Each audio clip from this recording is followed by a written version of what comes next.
Përshëndetje dhe mirë se erdhët në edicionin e lajmeve 21 minuta. Sot jepet lamtumira e fundit Haxhi Thaqit, babait të ish presidentit Hashim Thaçi. Nga ora 9 deri në orën 12 në palestrën Ilyas Kodra në Skenderaj u bën homazhe pranë arkivolit të ndjerit Haxhi Thaqi, ndërsa më pas u mbajt edhe një mbledhje komemorative. Lidhemi tani me gazetarin Burim Zariqi, i cili do të na sjell më shumë informacione. Burim, në orën 15 është parapart bëhet ceremonia e varrimit të Haxhi Thaqit në fshatin Burojt, Skenderajt. Cilat janë informacionet më të reja nga atje?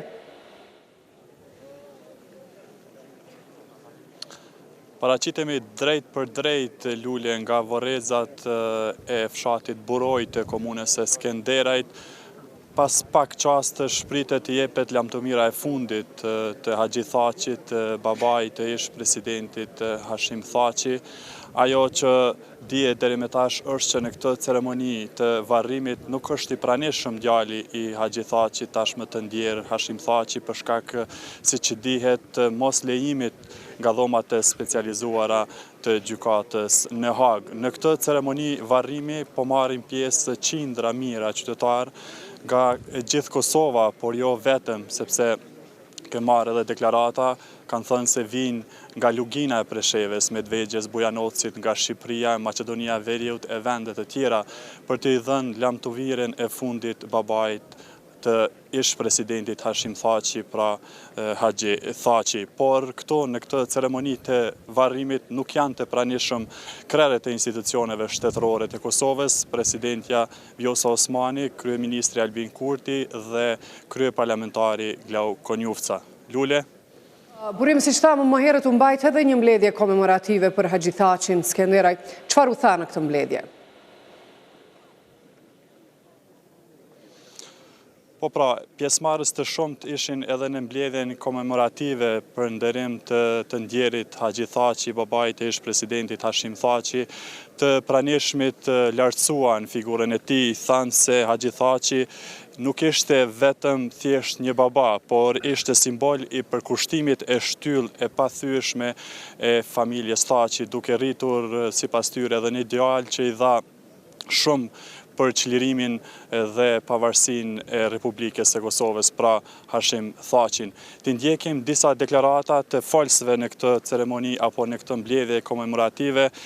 Fadil Nura, kryetar i komunës së Skenderajt, Memli Krasniqi, kryetar i PDK-s, Bedri Hamza, kandidat për kryeministër nga PDK, ishte Elisa Spiropali, me falni, kryetare e Kuvendit të Republikës së Shqipërisë, e po ashtu edhe bashkëshortja e kryeministrit të Shqipërisë Edi Rama, Linda Rama. Pra të ndjekim deklaratat e shkëputura. Baci Haxhi, ju vetëm që iku nga kjo botë në mallin për djalin e tij, që të shmallej në moshën e pleqërisë. Por iku pa e kuptuar pse Hashim Thaçi, si një nga çlirimtarët e Kosovës që e sulli lirinë, po vazhdoj të qëndroj në një ambient burgu jashtë vendit e tij, për cilën punoj dhe luftoj pareshtur deri në nëntorin e vitit 2020, për të vazhduar sot e kësaj vite betejën për drejtësi. Haxhi Thaqi nuk rriti vetëm një djalë, ai formsoi një udhëhec, një çlirimtar, një njeri që do të qëndronte në ballë të luftës për lirinë e Kosovës dhe vendit e qytetarëve tonë. Vlerat e tij, mësimet e tij, diniteti i tij i heshtur, këto janë forcat e padukshme që udhëheqën Hashim Thaqin të bëhej një shtyllë e historisë tonë kombëtare. Kosova u beku me një udhëhec, sepse fillimisht u bekua me një baba që besonte në detyrën e shenjtë të shërbimit ndaj popullit të tij. Prandaj edhe sot, nga kjo mbledhje komemorative, ku padrejtësisht dhe fatkeqësisht mungon Hashim Thaçi, ne përcjellim ngushëllimet dhe përshëndetjet më të sinqerta atij, duke i thënë president, ashtu si dhe populli i Kosovës, babai yt ishte krenar me ty gjithmonë. Baci Haxhi nuk ishte thjesht një baba, por një simbol i përkushtimit, një shtyllë e pathyeshme e familjes Thaçi. Ai ishte njeriu që përjetoi padrejtësinë më të madhe, jo vetëm si një shqiptar, që për dekada u rrit dhe jetoj në shtypje, por si baba, që pa të birën e tij, një nga luftare dhe udhëheqësit me të shquar të shërimit dhe shëndërtimit të Kosovës. Për kujdesja prindrore, edukata patriotike, devocioni i këtij plaku që udhëhoq gjithë jetën nga fryma e së drejtës dhe frymëzimi prej lirisë, i dhan Kosovës një komandant e një luftëtar, një udhëheqës vizionar, kryeministin e parë dhe presidentin e pavarur të Kosovës. Prandaj, Haxhi Thaçi ishte, jeton dhe do të jetoj në birin dhe shëmbulltyrën e vet, Hashim Thaçin dhe në pasardhësit e tij.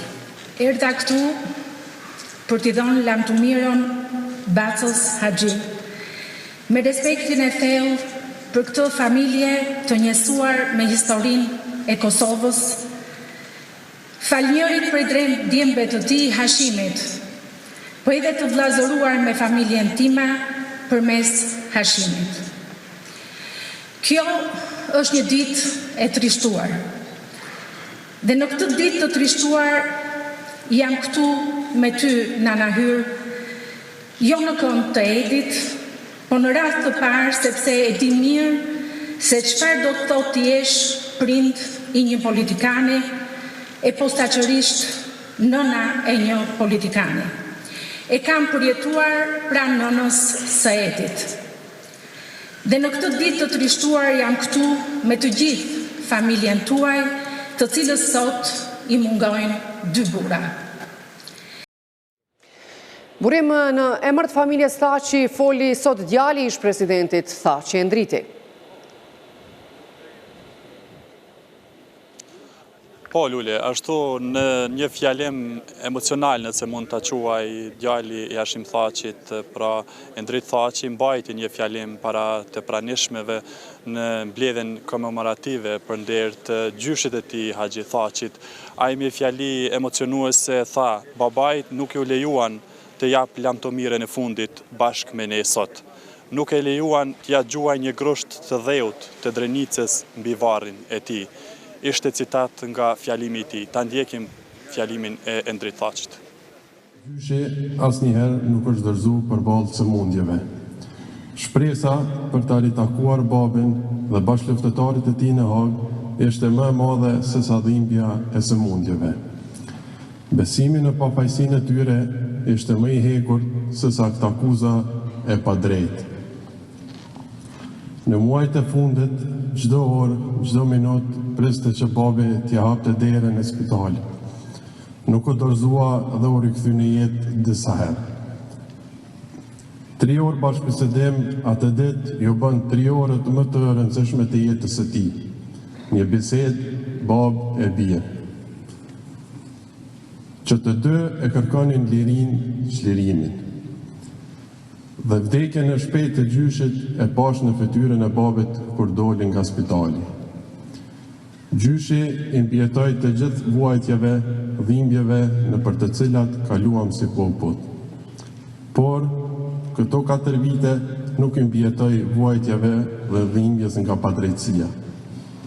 Një sëmundje e pashërueshme për njerëz të fortë, krenar dhe me dignitet. Dhe siç thoshte shpesh gjyshi, me vdek pa u korit. Gjysh, asot nuk jemi korit. Fatkeqësisht, babën nuk e lejuan të jap lamtomirën e fundit bashkë me ne sot. Nuk e lejuan t'ja gjuaj një grusht të dheu të Drenicës mbi varr. Por, në vend të babit, sot ka ardhur Kosova, Shqipëria, Maqedonia e Lugina. I madh dhe i përjetshëm do të jetë kujtimi ynë për ty gjysh, miq e familjar të pranishëm. Për ne, gjyshi ishte kështjell e pathyeshme e urtësisë dhe e dashurisë. Ai na mësoi se bashkimi është çelësi i çdo fitoreje. Dhe personifikimi i këtij bashkimi janë krerët e OÇK-s në Hag. Le ta ndjekum shembullin e tyre për të bashkuar sërish për fitoren e radhës mbi padrejtësinë. Burim të falenderojmë për të gjitha këto informacione që na solle. Fjalimi I djalit. Po. Vlen të theksohet Lule që nga orët e para të mëngjesit komuna e Skenderajt kishte organizuar homazhe për nder të ndjerit Haxhi Thaçi, ku morën pjesë qindra mijëra qytetarë edhe në këtë ceremoni të homazheve, por edhe aty nuk u pan krerët e shtetit, pra siç I përmenda edhe më parë presidentja, kryeministri dhe kryeparlamentari. Linjën e kaloj për ju në studio, Lule. Dhe njëherë Burim. Ishte Burim Zariqi, drejt për drejt nga fshati Buroi I Skenderajt, atje ku po jepet lamtumira e fundit Haxhi Thaçit, babait të ish-presidentit Hashim Thaçi. E Ministrja e Drejtësisë Albulena Haxhiu e ka quajtur të padrejt vendimin e dhomave të specializuara që të mos I lejojnë ish-presidentit Hashim Thaçi pjesëmarrjen në varrimin e babait. Ajo ju është drejtuar me pyetje gjykatës speciale duke ju bërë thirrje të ndërmarrin masat menjëhershme që të mos shkelen të drejtat. Mendojmë se ky vendim është I padrejtë dhe në bazë të rrethanave duhet të rishqyrtuar. Ju kërkoj të më tregoni shqetësimet e mia dhe të ndërmerrni masat menjëhershme që të mos shkelen të drejtat e Zotrit Thaçi, thuhet kërkesën e Haxhiut për dhomat e specializuara. Të hënën Haxhiu e quajti absurd vendimin e speciales. Luka Mishetić, avokati I Hashim Thaçit, ka bërë të ditur se kërkesa e ish-presidentit për të marrë pjesë në varrim është dorëzuar që dje para orës 14. Ai ka sqaruar se Thaçi nuk do të marrë pjesë në ceremoninë e sotme dhe nuk ka dhënë më komente tjera mbi këtë çështje. Ka marrë shumë pyetje mediatike sot lidhje me një deklaratë dhomeve të specializuara në mëngjes, duke sugjeruar që klienti im Hashim Thaçi nuk ka bërë asnjë kërkesë për të marrë pjesë në varrimin e babait të tij. Për të korrigjuar regjistrimin, Zotri Thaçi ka bërë kërkesë dje para orës 14 për të marrë pjesë në varrimin e sotëm. Zotri Thaçi nuk do të marrë pjesë në varrimin e sotëm, nuk do të kem asnjë koment më tejshëm për momentin, ka shkruar avokati I Thaçit në X.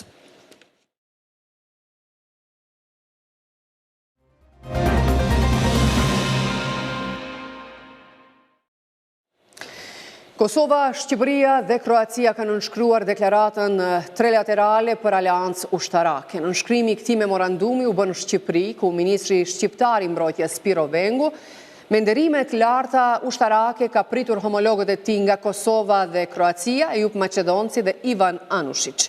Ministri I mbrojtjes Ejup Maqedonci ka thënë se synimi I bashkëpunimit nuk është kërcënim për askënd, por mesazh për ata që synojnë kërcënojnë rajonin.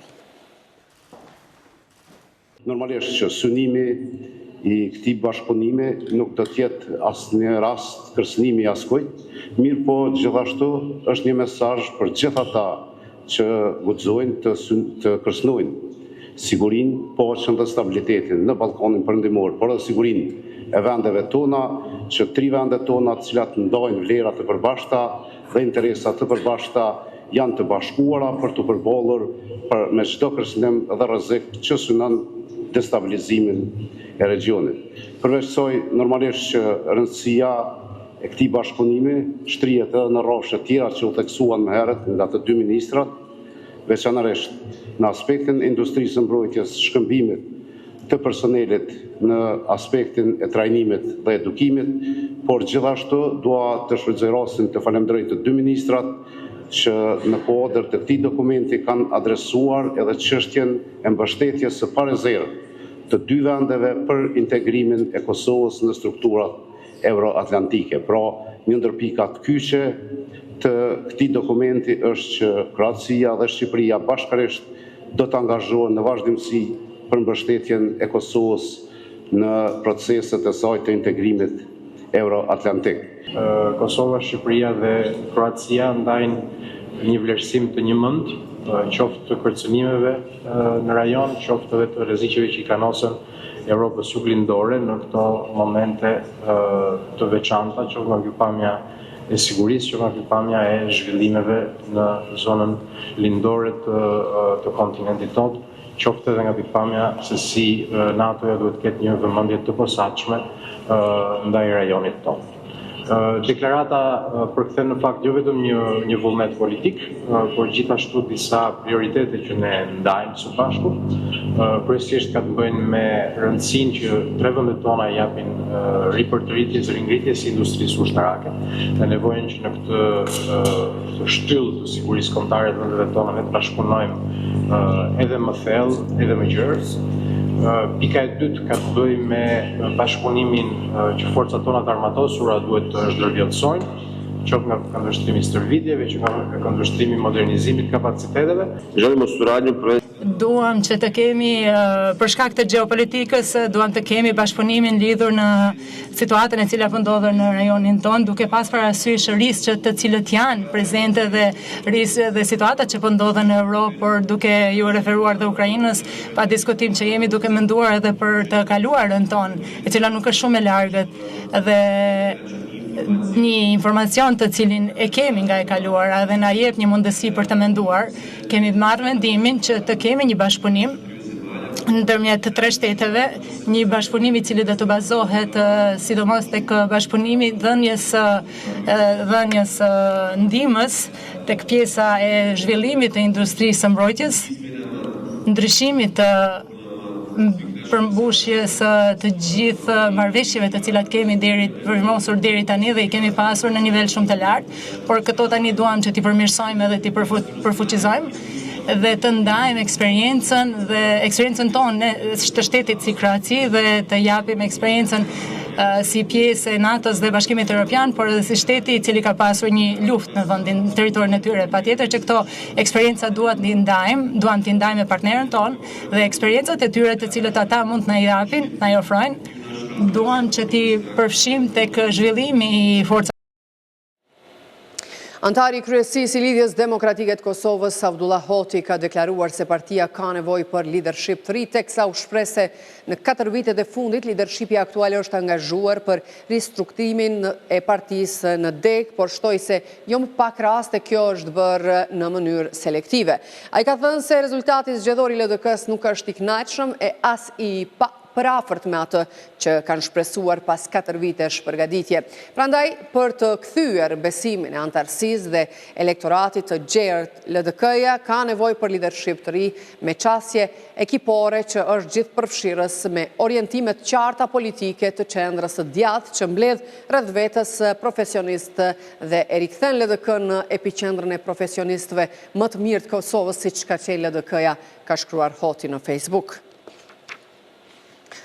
Deputeti i zgjedhur Haxhi Avdyli nga radhët e partisë Guxo, pjesë e koalicionit me vetëvendosjen, tha se do të kërkojnë një mundësi për vazhdimin e qeverisë Kurti, pasi që ende nuk i kanë numrat për formimin e qeverisë së re.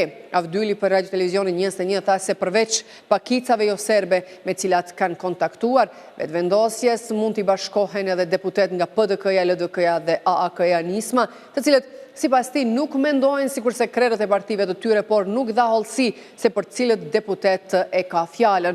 Duke komentuar takimin mes Bedri Hamzës dhe Lumir Abdigjikut, i cili u raportua në media, Avdyli tha se takimet e tilla të opozitës janë tendenca të dështuara, pasi qeverinë e re do ta krijojë lëvizja vetëvendosje.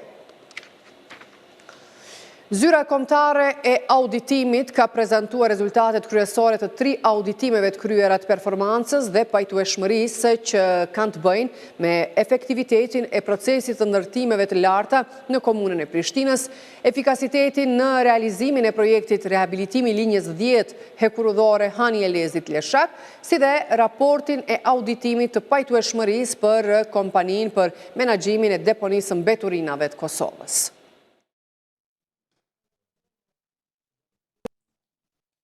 Auditorja e përgjithshme e zyrës kombëtare të auditimit Vlora Spanca tha se komuna e Prishtinës gjatë periudhës 2021-2023 nuk ishte efektive në procese nga lëshimi lejeve të ndërtimit deri te pajisja me certifikata të përdorimit. Ka mungesë të kontrolleve gjatë lëshimit të kushteve ndërtimore, trajtim jo të barabartë të kërkesave për leje ndërtimore, mungesë të inspektimeve të mirëfillta dhe të rregullta, si dhe mekanizmi për pajisje me certifikat të përdorimit nuk është efektiv.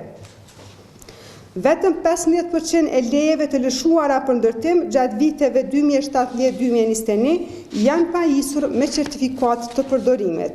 Sa i përket auditimit, efikasiteti në realizimin e projektit rehabilitimi linjës 10 hekurudhore Hanje Lezit Leshak, Spanca tha se për realizimin e këtij projekti janë siguruar financime të konsiderueshme nga disa burime ndërkombëtare dhe kombëtare, të cilat pas përsëritjes së disa marrëveshjeve nga Infrakos dhe Qeveria e Kosovës dhe palët e tjera, në vitin 2023 kanë arrit në vlerë 250 milion euro. Në vitin 2015, Infrakos, duke u mbështetur nga Qeveria e Kosovës, ka nënshkruar marrëveshje në vlerë për 208 milion euro me BERSH, Bankën Evropiane të Investimeve, e cila është ratifikuar më pas në Kuvendin e Republikës së Kosovës. Tutje në vitin 2023, nevoja për hua shtesë si pasojë e vonesës në realizim ka bërë që të kërkohen edhe 38 milion euro hua dhe 4 milion euro fonde të tjera, të cilat e rrisin vlerën totale të projektit të 250 milion euro. Gjatë viteve 2015-2024, për projektin rehabilitimi linjës hekurudhore dhe linja Hanje Lezit Leshak, janë paguar 92.3 milion euro apo 37% e fondeve të ndara. Nga të dhënat e mbledhura ka rezultuar se realizimi i shpenzimeve për këtë projekt nga viti 2008 deri në vitin 2020 ka qenë shumë i ulët. Derisa për auditimin e tretë që ka të bëjë me vlerësimin e pajtueshmërisë me kontratën mirëmbajtja dhe riparimi infrastrukturës në deponit sanitare dhe stacionet e transferit të KMDK-s, Spanca tha se objektivi i auditimit të pajtueshmërisë kishte për qëllim të vlerësojë nëse KMDK ka bërë menaxhimin e kontratës në përputhje me legjislacionin në fuqi. Kompania në shtator të vitit 2021 kishte lidhur kontratë publike kornis, mirëmbajtja dhe riparimi i infrastrukturës në deponit sanitare dhe stacionet e transferit me vlerë totale indikative prej 1.4 milion euro për periudhën 3 vjeçare përkatësisht 36 muaj. Ndërsa sipas auditimit shpenzimet për këtë kontratë deri në qershor 2023 ishin 1.7 milion euro. Konkluzioni i auditimit është se kompania nuk ka arritur të bëjë menaxhimin e kontratës sipas kërkesave ligjore. Spanca tha se auditimet të cilat janë planifikuar të publikohen këtë vit janë edhe furnizimi me barna për shëndetësinë primare dhe sëmundjet e rralla, menaxhimi i lejeve të ndërtimit në fushë Kosovë, ndërtimi i sheshit së bashku me nënkalimet dhe parkingun nëntoksor në qytetin e Malishevës.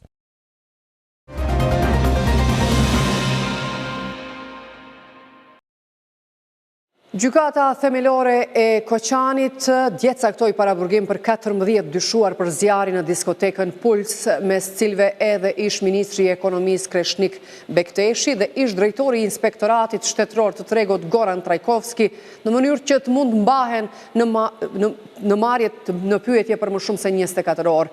Pas përfundimit të këtyre 48 orëve do të dihet për cilët nga të dyshuarit prokurorët do të kërkojnë paraburgim 30 ditor. Më herët kryetari i komunës së Koçanit, Ljupço Papazov, u morën pyetje nga prokuroria. Pas dëshmisë ai u kthye në shtëpi, por pse është ai nuk u dërgua dje në gjykatën e Koçanit pas marrjes në pyetje nga policia. Kryeministri Miskovski tha se përgjegjësia e tij do të përcaktohet nga prokuroria.